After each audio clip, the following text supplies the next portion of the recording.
বন্ধুরা গরম পড়ে গেছে, চলো আমরা মানুষের রক্ত খাই। আব্বে তো মশারি টাঙিয়ে রাখছে, কিভাবে আমরা মশারির ভিতরে ঢুকবো আর রক্ত বা কি করে খাবো? চিন্তা করিয়েন না সর্দার, আমি এই ছুরি দিয়ে মশারি কেটে ফেলবো।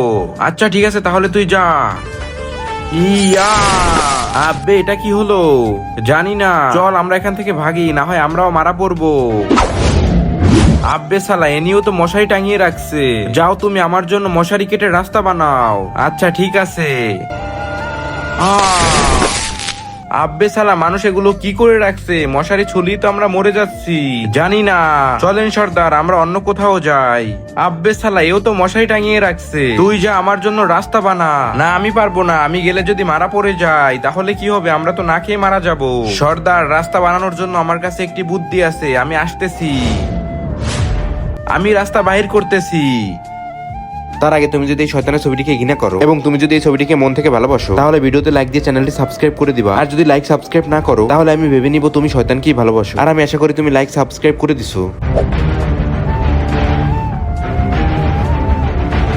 সাবাস, তুমি অনেক ভালো কাজ করেছো। চলো আমরা রক্ত খাই এখন।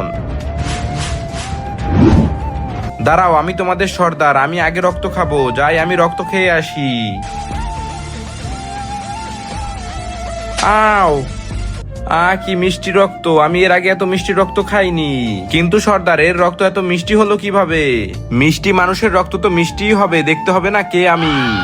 আরে সর্দার এটা আপনি কি করলেন? আপনি কার রক্ত খেয়েছেন? দূর সাল, আমি কি বুঝেছি এটা কে?